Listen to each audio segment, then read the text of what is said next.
Wow. On a serious though. Okay. Speaking of family matters, I think every family has an Urkel in it. And who is that? Who is that? You? I want to know. Inquiring minds, huh? I'm glad you started. Real glad you signed up for that. Thank you. Please. What?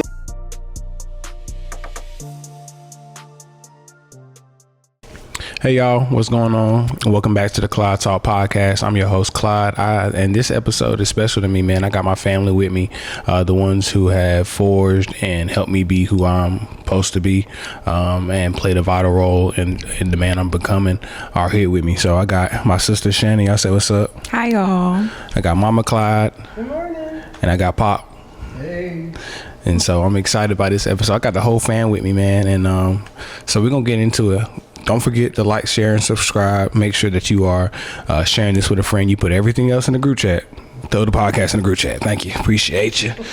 Cool. All right. So this is going to be real lighthearted, real fun. I got my family. So we're going to get into some inside jokes, some insiders, some family traditional things that we hold near and dear. So and y'all just rock with us. All right. So let me open y'all up a little bit. Who the funniest person in the family? Absolutely right here. All right. So no, we can cut that out. The truth. Thank you. Who's the most likely to be late?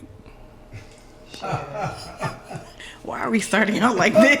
Welcome to the pod. On the day that you was on time. Wait a Right. minute, because today should count. If so, then I was on time. She was She was on time today. I was the late one today. Correct. Yeah. But a broke clock is right twice. Twice. Yeah. That makes no And- difference and so- on today. Not only were you on time, Hello. I went and got you Starbucks saved the day. and got the key. What are sisters for? You want a cookie or something? A plaque, certificate, special day, key to the city. Overwhelming. Right. Anyway, moving on. I want to talk to you guys about, family matters. This is a Family Matters episode. If you ever seen the show, you see that like the representation of like a black family. And I think nowadays the representation of black families are important. I think, you don't often see a two-parent household. You don't often see like people with marriages that stay together, people that love each other and like each other. Right. And you don't see like siblings that always get along, and so we're always applauded for how we show up for each other. We always are at each other's events and things, and we always feel the need to be there for one another. I guess my question is, what makes us do what we do? Why do we do that? I think that comes from the foundation. Mom and dad were clear on us being close and rooting with just love at the beginning of it and making sure that you show up for one another no matter what. So I think that's really the reason why, because it's been like that since we were kids. Yeah, we've always done it. Yeah. So why y'all do that? Was it intentional in the things that y'all instilled? Slide the mic. Oh, sorry. Family is important, and my parents instilled family values into me. Family was important to my mom and dad, especially my mom. And then when we had you guys, we wanted to do things together. We wanted to make your childhood memorable. We wanted to establish some traditions. And we wanted you to have a good foundation, something to build off of. So we just like each other too. We enjoy hanging out together. We do pretty much everything together, and we love supporting y'all. So Y'all all right. Y'all all right. Wow. On a serious note. Okay. Speaking of family matters, I think every family has an Urkel in it. And who is that? Who is that? You? I want to know. Inquiring minds, huh? I'm glad you started. I'm glad you signed up for that. Thank you. Please. What? And I was just gonna say it's easy to support you guys. That's great. You trying to say it on a serious note too? Because we have a good time together. We have similar tastes and likes, and we know how to It's have a good always time. We been- always changed whatever environment we get into. Even if we go to restaurants, sometimes we'll go to a restaurant and hardly anybody's in there. The moment we get in, It's packed. it fills up. I mean, Where all these people come from? That is real though. I remember having a conversation with my old youth pastor, and he called it like a gathering anointing. He was like, "Bro, you like, have you ever noticed that nobody's in the room, and when you get there, everybody show?" I'm like, "Bruh, it be like that in fast food restaurants." I be like, I get there, ain't nobody there. I look behind me, it's a line. Yeah. Like I'm like, dang. Yeah. But I mean, I think that's the it's a grace on us. yeah. We have the ability. The magnet is in us. That's And great. we love people. We do people well. We are in the people We care business. about people. We show up for people. I mean, and it's not just for like we show up for ourselves, of course, Yeah. but we show up for others too. I mean, I think that's one of my superpowers. Somebody said that to me one time. Like, you know, one of Kai's superpowers is that he shows up. Like, I make sure that I show up for my people, because I want people to show up for me. You know, and people do matter. I like that. That's so funny. Dad talking about Urkel, and he the clumsiest one in the group. Exactly. And who's the second? Sometimes the jeans. Right? Who's the second clumsiest? Who the second clumsy? Ooh. I'm not gonna say his name. So Ooh. I feel attacked. Okay. Get up off me. I know there's we have the luxury of having our parents, you know, and I know, you know, Dad and Mom, you've lost a parent. Is there something that, you know, your parents have shared with you that you hold on to that you can remember? Like, what's one thing that they might have consistently said that kind of always stuck with you? Oh wow. There's a lot. Well, give me one thing and In the slide the mic. mic. In the mic. In the mic. In the mic, please. I got about 45 things, but I'm gonna try to make it more.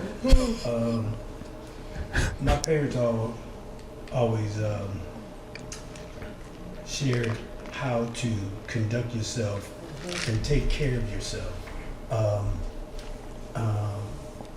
I remember when my mother would take us to the places where she had to pay the bills, and she didn't tell us about it.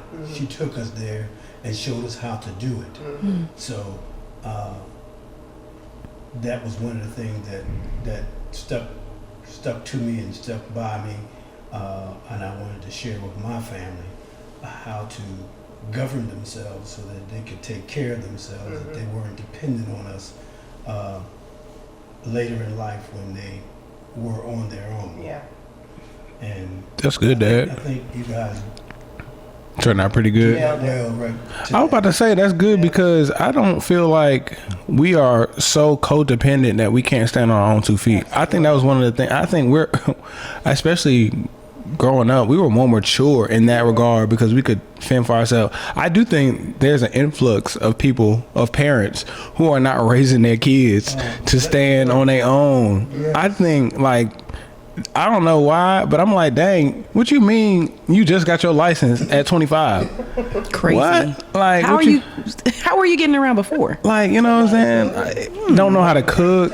Yeah, like y'all made sure we knew how to make the basics early, like, because we didn't want to be hungry. Exactly. You know, I just think it's just funny that, you know, some of those life skills like we learned early on, you know, and I guess that was intentional. Because when you went to college, we didn't want you to be struggling. You needed to know how to do laundry and clean your room and The basics. The basics, yeah. yeah, Yeah. That's good. yeah, how to take care I'll of tell you what else. This one here would instill in you guys, you got to make some friends so you can get around when you don't. especially when they got to high school and they played every sport. So there was this we went to this church, and someone Oh Lord. walked up to Clyde Yeah. and asked him, "How do you make friends?" And I don't know how old we were at the time, but I just Y'all were remember looking at them like And it was about your like age. I just Well, number one, we need to take a moment to just say the fact that you haven't learned it at this age is kind of crazy. But at the same time, you had to like think about it. How do you make It friends? was a random question It though, was because just- at first I'm like, bro, why are you asking me this? Because first of all, we in church. Yes. In the choir In the choir stand. You asking how do you make friends? This is the time. Shout out to Trayvon, artist, because he's with me. Trayvon was like, what? Perplexed, okay? Like, he like, Pass up what? singing. And I'm praying. like, bro, and I know he's genuinely asking. Right. He's really asking. He's very sincere with this question. And I'm like, I'm fighting back the laugh from looking at Trayvon. And then I'm like, okay, I don't know, man. I think you just show yourself friendly. Right. I'm just like, be friendly, bro. Like, I mean, just walk up to people, say what's up. I mean, if they rock with you, they do. If they don't, they don't. I mean, and I think even though that he was sincere in his asking, and I was doing the best I could with the response I gave, I think it just proved itself to be true. Like, if you just, you know, I think that's how I'm wired anyway. I can't fake kick it with you. So like, I'm like, what's good? If we rock, Literally. if we rock, we rock. If we don't, man, like, It's a Clyde trait. I think that's what I'm segueing into too. Like, what's a Clyde thing that we have? Like, I think one of those things is we can't really fake kick it. We can't fake it with nobody. No fake friends. We don't do We that. can't no fake fake it. vibes. None of that. I don't even want to fake laugh. I don't. I want all of them to be loud and genuine. And you Thank do. you. Yeah. You do have a loud laugh. Unashamed. Okay. Yes. It's good to be. So I got to get it She out. loves to laugh. Yes. I need people around me that are fun. I don't really like being in environments where it feels like it's draining. That makes sense. So A genuine Clyde trait is that we all have the ability and the spirit of trying to encourage people. yeah. It's good there. For whatever reason, for whatever purpose they have, they pick that up from us because we're encouragers. We literally encourage people, and that's a Clyde trait. And I also want to. Also very blunt. Oh yeah. Clydes are super blunt. It's that one right there. I'm not that bad. Honest, I say. I'm about to say I'm not that bad. It's black or white. There's no gray. It's a brutal honesty. That's Yeah. what it is. Yeah. Which I appreciate because you know where you stand. Yeah, you ain't never got a second guess with me. You know. If He you gonna like tell you. something, you like it. Yeah. If you don't, you tell He him. can't Right. fake it either. But I don't always, if I don't like something, I don't always say it. Most of the time, I just don't say anything about it. Right. And like, I just avoid it because because everybody can't take honesty. I often use the example of like when people are drinking, everybody can't take a shot. Everybody don't like their liquor straight. Some people like a little mix, right? And so I understand that sometimes I'm a shot, sometimes I'm straight, and everybody can't take that, and it can offend people. But I appreciate those who are straight with me. I like shot people. I like straight talkers, straight shooters. Like, they can be like, hey, I don't like that. I'm like, okay, cool. Thank you. You know, because I don't never have to guess. Right. And so I enjoy that. And I strive for honesty. I think early on, I'll be very transparent. There was one time we were in Walmart, and I saw a piece of gum. And you know, in the checkout line, there's the snacks laid up right before they get to the register. So I saw some pieces of gum, pack of gum, and I was like, hey, Dad, can I get a piece? And he was like, nah. And I was like, all right, cool. 5 minutes later, we're in a car heading home, and I'm chewing gum. And my dad would look back. He was like, where you get that gum from? And I'm like, oh, I got it from church. Like, what I'm saying, Lord Jesus. And he was like, he stopped the car, did a U-turn, went back to Walmart, went to the exact spot where that gum was, and he saw it was missing. And so I'm like, and he and he got me for sure, but he was more upset that I lied about it rather than I stole, because that's now we got a integrity issue. And he made that clear, and he said, we don't do that. We don't lie. We tell the truth. We're honest. And I don't know, that just stuck with me. So now I'm almost too honest. because I don't ever want to be one of those ones that you have to guess like if I'm telling the truth or not, right? Yeah, because And I don't. Lies does it take to become a liar? Just one. Yeah, and I don't bat 1,000, right? But now it got to the point I've built such a history of honesty that I'll say I've built such a history of honesty that a lie doesn't feel good. It doesn't. It when it leaves, it's like, oh, I feel bad. I feel terrible. I'm like, right. So I think that's a good. I think that's a try. Lie. You could just not say anything. Right. You don't have to. Yeah. Yeah. One of the things that, going back to your question, that my parents instilled or left with me that I value, one of the things is something that my mom said. I'm a PK. A pastor's kid, for those that might be watching that aren't churched, that don't have the church vernacular. My mom was a very gracious first lady, beautiful, a role model. Not great parents. My dad's still living, so he's still a great man. But my mom said something that has stuck with me forever, and I think I've shared it with y'all too. She would say, you can't treat everyone the same, but you can treat everyone right. That was good. But that'll stick with you. You can't treat everyone the same, but you can treat everyone right. And one thing that my dad said is that stuck with me and still sticks with me today is God doesn't hold you responsible for how people treat you. He holds you responsible for how you treat people. Mm-hmm. That's good, man. That's a good one too. I still stick with that today. Yeah. Yeah.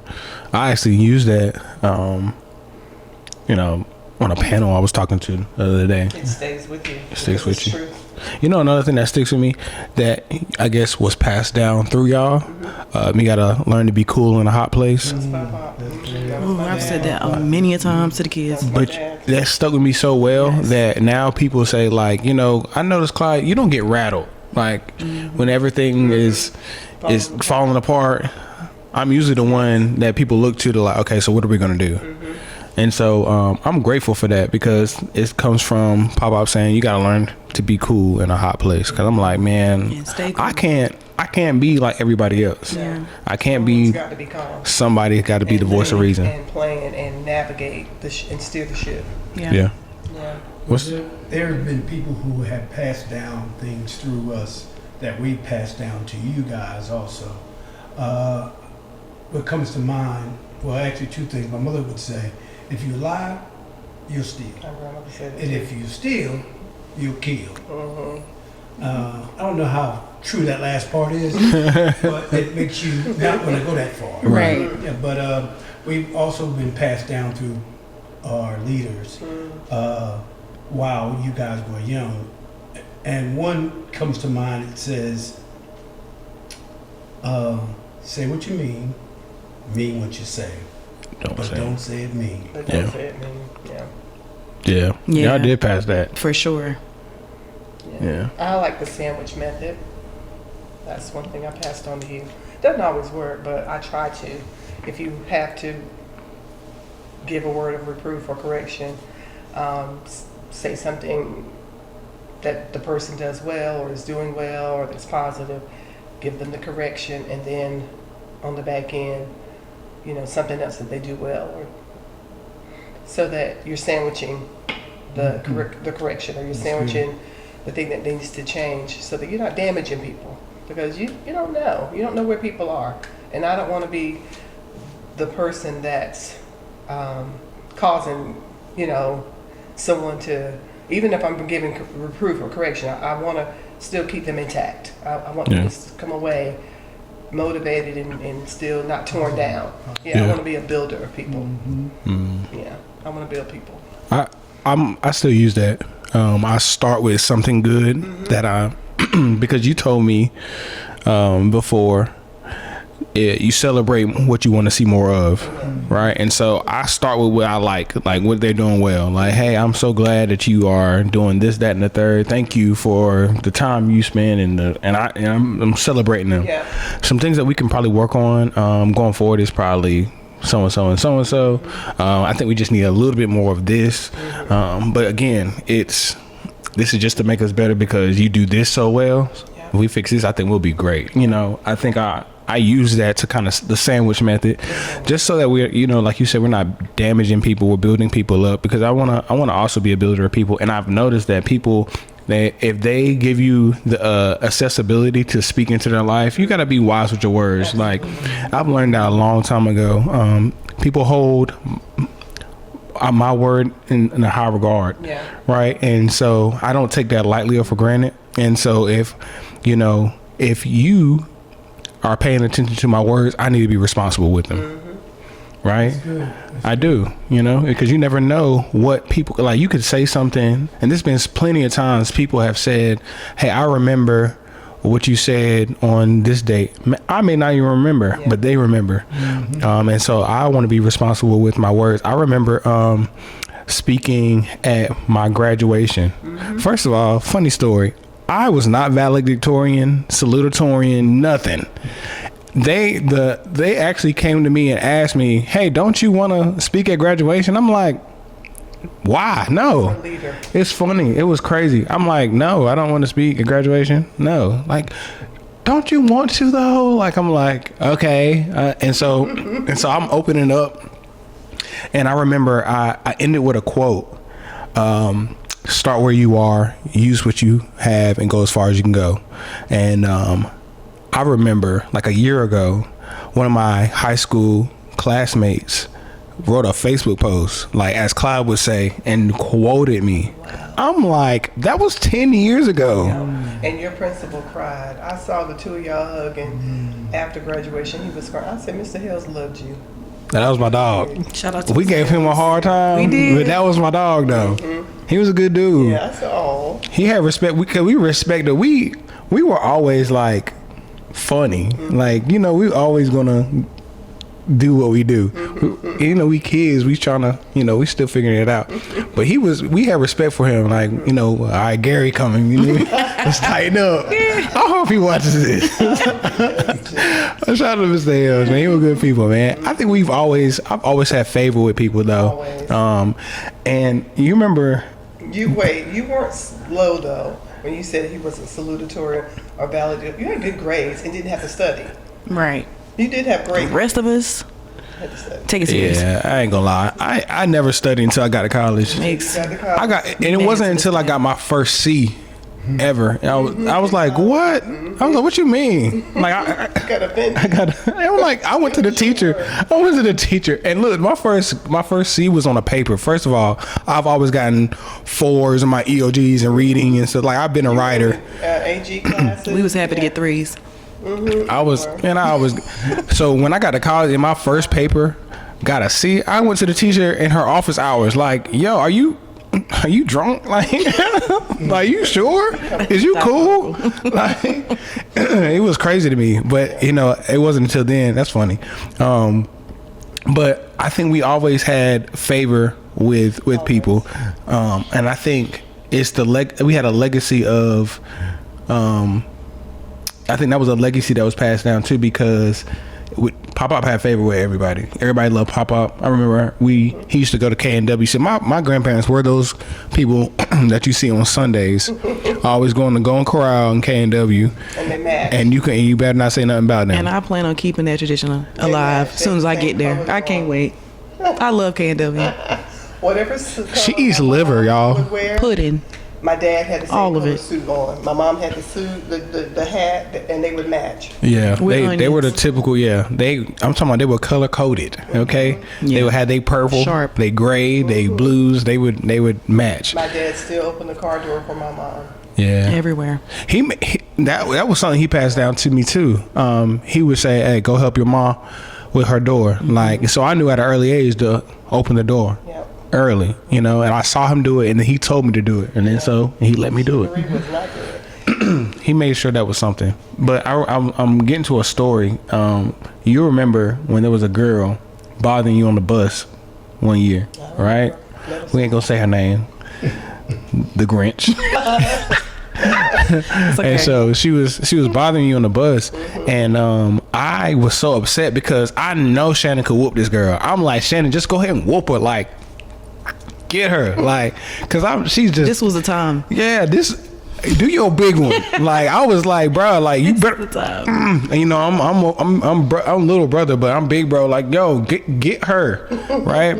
And I remember Shannon didn't want to fight this girl not because she was scared of the girl, because she respected our bus driver, because our bus driver knew our granddad. Yep. And she was like, I don't want that report to get back to my granddad. I'm like, dang. I literally said that on the way off the bus. loved Like, y'all. you better be glad Mr. B is here. Because if it wasn't for him, I promise you, I would be dragging you. You would be coming to my house. I'll be pulling you right to the driveway. Bruh. And that, I ain't gonna lie, I wanted her to whoop her so bad. And I wanted to. I'm telling you. But that's right how much respect we had Yeah. for the legacy. Mr. B. Shout out to Mr. He Bean. was so sweet. I saw him at church not long ago when we went to Stephanie's brother's installation at He's super sweet. Star in Goldsboro. I saw Okay. him at the service, but yeah. Yeah. But Sweet man. finish telling that story. I prayed. I have always I missed prayed. this part. I don't prayed. know nothing I about have that. always prayed. I didn't want them to fight. You didn't go to school to fight. You go to school to learn. And you should be able to use your words. Right? So I remember a few days later after this incident, Shannon came and she was so upset because she was so angry and, and it looked like she, Let that girl slide. was letting us slide. Yeah. And sometimes humble is the way. Sometimes God takes those foolish things and confounds the wise. You obeyed, you honored your granddad, and by not fighting and all of that. And a few days later, she started up again at school, and all your girlfriends threw their book bags down. She came home and told me, all your girlfriends threw their book bags down and confronted the girl. And they were like, you want to fight somebody? Fight me. And she stopped bothering you after that. You remember that? Really? I didn't know that part. Shout out to the gang. Yeah. Loyalty. The only way. Okay. That's another trait that I think that's a Clyde thing. Loyalty. For sure. We are loyal people. So were the aliens to a fault. Yeah. All the way. I'm sorry. I value loyalty. Big on it. Like I'm big on it. Like there can't even be an inch of that you betray me. Yeah. That you be. I can't deal with it. Especially if rooms I'm not in. I need you to make sure. Anybody connected needs to be 100% 10 toes down in my honor. True. So that's Because I'm in rooms defending you. Yeah. Like That's true loyalty right there. yeah. Like when you're not there, I'm making sure that, you know what I'm saying, ain't nobody talking crazy about you. So Right. I expect that in return. Yeah, we love hard and we hurt hard. Yeah. So And the Clydes don't forgive As easily. as easily. we Guilty. We graduated from school at University of Photograph. I try not to, but I Listen, we will though. working on it. University. Yeah, It's hard. It's so hard. Yeah, working on it. Yeah. The Lord I is might working on forgive me. you, but I ain't gonna never forget. So even if I get an inkling, That's actually from the Islanders trigger finger. side, my mother's side.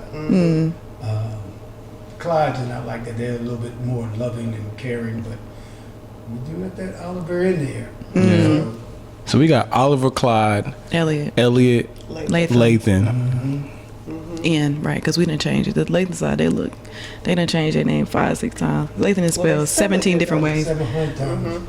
They tweeted. Yeah. Yeah. Yeah. But family matters. I'm working on that. I don't want to hold grudges and be unforgiving, but Well, sometimes the Bible says we're not supposed to let Right, the sun right. go down on our wrath. And when we have iniquity in our heart, God won't hear our prayers. So it is not worth it. You have to forgive and release people so you can be released. So you can- I think it was Creflo that said, holding a grudge against people is like you drinking poison, but you're waiting for the other person to die. Yeah. They're not going to die because they're not drinking the poison. Yeah. You're dying. Sometimes I need that 2 business days though, you know, need 2 to business like, days, yeah. I might Well, need that 2 business It's hard. days. It's Gotta easy. release I it. think you should forgive quickly and move on. And the best way to do it is pray for people. Yeah. Yeah. That second day I'm gonna pray. Supernatural happens when you pray. The Bible says the love of God is shed abroad in our heart by the Holy Spirit, and it moves out the ill feelings that you have about the person. Yeah. So you can genuinely love them and genuinely care about them, and just you're setting yourself free when you pray for them. The Bible says, "Pray for Exactly. your enemies, love them, pray for them, bless them Yeah. that do evil against you, that say evil against you. You're heaping piles of coal on their head. Bless them, Use you. bless Yeah. them, pray for them, help them." God has been working on me on forgiveness anyway too, because I'm having to do life with people that I don't always like, and At an all-time high. right, and I'm having to, like, knowing that people are doing some shady stuff, Yeah. having to still love them, still treat them, still do work, ministry, whatever with them, and so God is dealing with me on that, and he checked me the other day, and it was almost like forgiveness is almost like when you are bringing somebody, or you're at a supermarket, you're at a grocery store or something like that, and you have all your groceries and they're checking out, and you're at the cashier and she's like, hey, the total is whatever that total is, and you're looking in your pocket and you're like, oh, I ain't got it, and somebody coming along like, hey, I got you. That's forgiveness. That's good. And so it's almost like they don't have it. It doesn't matter what they would have offered, what they could have said. It wouldn't take away from the feeling that you have, right? But even if so most of the time they don't have the words or the maturity or whatever it is, Right. you know, to give you in that moment, right? The responsibility is on you to forgive them or pardon them. Like, don't worry about it. I got you. You don't have it today, but I got it. And that's been freeing me up. So that's what in real time, I feel like the Lord is working on that part of me, because I don't want to hold it. Because if you have unforgiveness in your heart, the Lord won't hear your prayers. I need him to hear every one of mine. Last. You know? Every It's last the way one. you move. Yeah. It makes you heavy. It weighs you down. You can't serve like you need to. You can't love like you need to when you're burdened. And Jesus said, "Come to me when you're heavy laden, and I'll give you rest." So we don't have an excuse to not take everything to the Lord in prayer. Right. If you take it to Him in a prayer, you make an exchange. He'll take that stuff out and He'll replace it with His presence. And we got the fruit of the Spirit. Yeah. Love, joy, peace. We've got it. So we have the ability. He wouldn't tell us to do things that He didn't do, and that we have the ability to do. It's Yeah. just, we have to humble ourselves. We have to yield to that. And we can't marinate on and meditate on the thing that happened to us or whatever they did to us. Holding those hostage. Yeah, you got to release that. In that same breath though, you know, take time to reassess and make sure that you're putting boundaries in place so that doesn't happen again. True. Right. That's very true. So that, to me, that was the 2 days of a process, like making sure, like, okay, did I do anything to kind of cause this, or just reassessing and establishing those boundaries are very important. Yeah. So Yeah. yeah, You put the I'm not about to give you the sword now. It's just not what's happening. We're not doing that. You stab me. We're not doing that. So no. So never. What's one thing that mom and dad has passed down that you kind of hold near and dear, or it's always stuck with you? Love others. Make sure people feel seen, heard, loved on. My mom is big on giving hugs, so I try to do the same thing. Well, you just won an award for being the best hugger. My mom really just won an award for a hug. She gonna squeeze the mess out of you. Okay, she gonna give you the love. Oh, I Squeeze the tried. devil out. Yeah, I'm telling you. She is. Yeah, definitely give love, and love others. Yeah. Mine is be a peacemaker. I'm one of those ones that I feel like people call me in the thick of their argument, and like, Clyde, he said this. No, what he? I'm telling you, it be married couples calling me, like, I need you to be a mediator. Because you have that. You have the grace and the wisdom of God.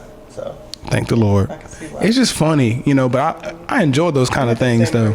Yeah. I enjoy getting into the thick of things with people and like, okay, no, what she's trying to say is this. No, what he's saying is this. Like, I think it's just being a better communicator, but being a peacemaker is what I think we do well.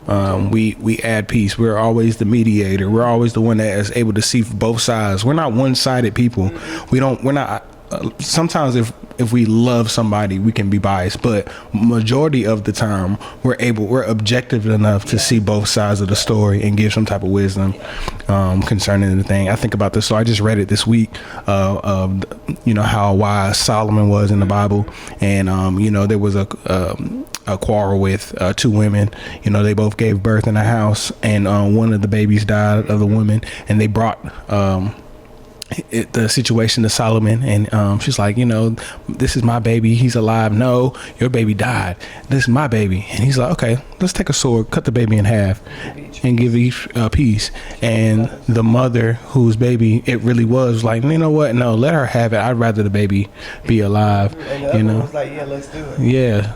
And he was like, that's the mom. And that kind of wisdom. And to me, I'm like, what kind of example is that? But I see it's the wisdom. it's the point. It's the principle of that, right? And I think we've always been able to do that. I think that's a Clyde thing, a Clyde trait that we have passed. I think also, Jay, you have the ability and the talent to see both sides clearer than maybe some of your friends. Yeah. I respect and enjoy your perspective on things, because you and Shannon would have different, difficult conversations, and you would be on each side of the spectrum and strongly feeling the way you do. And I'm going, okay, let's slow this thing down and examine how you're feeling and how you see things, and let's see how he sees things. And I'm listening, and y'all still going at it. I'm going, okay, Mom, what do you think? And like you said, the peacemaker comes out. Yeah, it does. I remember when Jay was little, he would be on the couch. He was probably 2, 3 years old, and he was so quiet. And he would just be sitting there looking. I'd be like, Lord, what is he thinking? I know. That computer would be smoking. Man, still does that to this day. And using big words at a young age. Shannon would be. I was trying to wean her off, because they're 15 months apart. And I was trying to wean her off the pacifier, because he was coming. And I didn't want both of them to be on pacifiers and diapers at the same time. And so I thought I had weaned Shannon off the pacifier. I came into the room, and she was standing in front of Jay.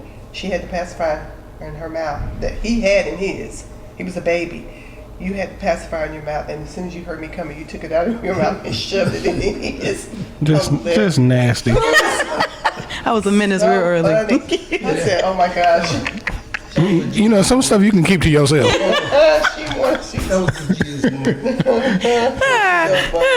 I don't want no more of your Jesus. We don't have the same one. the I was quick on my feet real early on in life. That's all. Yeah. I mean, both of y'all have that ability to, and you've done it often for your own friends, help them navigate through tough conversations, and I mean, you've been there for your friends. I've seen it. Yeah. We've always been kind of ahead of our time, for sure. Yeah, for sure. Yeah. What was that moment where Shannon and Jay was It's always a story about me. I love that. And conflict, and Shannon came up. No, it was Jay that came up with a word that was similar to the word he was trying to use, and he just. Oh, they were little. They were little. I'm trying to figure out what the story is. What? You No were news. trying to tell the story about when he was watching. I watched one of his shows, Disney or something, on TV, and PBS or whatever, and he was saying, "Mom, Shannon's." He was trying to say distracting me. Shannon's distracting me. And you might have been 2, maybe. I was like, first of all, how do you even know that word? Distracting is crazy. How do you know the word distracting? Can you mention that? We don't have to give every story on this pod, okay? Distracted. I'm taking that. Oh, that was good. Quit distracting me. They're dragging up stuff. I mean, Okay. I have to help him, 'cause Y'all are hilarious. what I do. Distracted. Help me. Yes. When he lets me. Y'all Right. being distracting. So as we conclude, right? Oh, now we can. Right. Okay, y'all just give one brief thing that since we're encouragers, just give one brief thing that people can use, our listeners can use as encouragement. Start with that. Brief. Brief. Because you know he's a. Well, I think when you are Next time we need these questions ahead of time. when you're trying to make a point with your family, it's good to be the example. Walking that thing out so that they can see rather than just hear what you're trying to convey to them. Always work for me. That's good. Be the example. Mm-hmm. What about you, Mom? Good. Since this is called Family Matters, I would like to encourage families to make time for each other. We have family dinner every week. It's a priority. Ours is mostly on Sundays. Sometimes it's Sunday, Monday. Sometimes it's Saturday, Sunday. Figure it out. And it doesn't have to be elaborate. I cook because I love to cook. But yours might be different. It might be you pick up something and bring it in, or you go to a restaurant to eat. But find time to spend together with your family. Don't let that be a time where you're trying to hash out disagreements. Let it just be coming together over a meal, loving each other, finding out what's going on in the lives of your children or in the lives of your siblings, on the lives of your parents. And if you don't have family, let's say you're an only child or you don't live near your family, make a family, build you a community, find you a good church to belong to, and find people there who you feel called to and that they're called to you, that are encouragers, that love you, and build your family, because you need that. Everybody needs that. Everybody deserves that. And the Bible says that God puts the solitary in family. So He wants you to have family and to have that community. So build that. You know, in funerals when they say you have 2 minutes. You got 3. She going over it. Oh my God, Every we time. said brief. That's good, Mom. You actually took what I was That was gonna really say. So I'll go another route. It isn't about family, but just know that there is nowhere you can go that you can't come back from, especially if you want to come back to God. I know there was a good portion of my life. I know our family is close now, but there was a good portion of my life where I was away from mine, and I felt like I couldn't come back. So now I knew I had the solid foundation in God and all of the things, but I just felt like I had to continue to run, and you don't have to. He's always beckoning your call. He's always wanting to have a close walk with you, and he wants that relationship with you. So come on back. It's okay. And he has already, and he will forgive you for everything that you've done. And he loves you. And he wants that intimate one-on-one. He wants you to communicate with him. I think that's what makes it easier. It feels like easier to run because you are afraid of that first conversation. Like you're thinking about everything that you've done and that you are so far removed that you can't. But he knows everything that he called your life from the beginning. So come on back because he loves you. So yeah, that's what I would say. Come on, Evangelist. Hers was longer. It was. There's nothing that can separate you from the love of God. That's I like that though. Yeah. That's good. Mine, as we conclude, and I'm not going to be long. Mine is just be patient with your process, man. Mm-hmm. I think people oftentimes think of that there's supposed to be this one arrival point. Like once I have this moment, everything else is going to be great. But I mean, I think your life is a series of moments, and you just got to be okay with where you are right now, making the most of where you are, and using what you have. You don't have to have a whole lot of money. You don't have to have a whole lot of resources and all that good stuff. Use what you have. God has always given us the ability to steward what we have well, and he didn't give you nothing. He gave you something. Use what you have. What's in your hand? What's in your house? What do you have around you? And make the most out of it, man, because people can take your hand and win with it. So take yours and win. So that's mine. Excellent. Thank We you, love sir. you. And I appreciate y'all. Thank y'all for coming and chopping it up with me. Thank you for having us. Cool. Fun. Love you real We big. can't wait for phase 2. Thank you. And not the game. I might invite you back. All right, y'all. Man, make sure y'all like, share, and subscribe. Y'all say bye. Bye. Love y'all. Hi, y'all.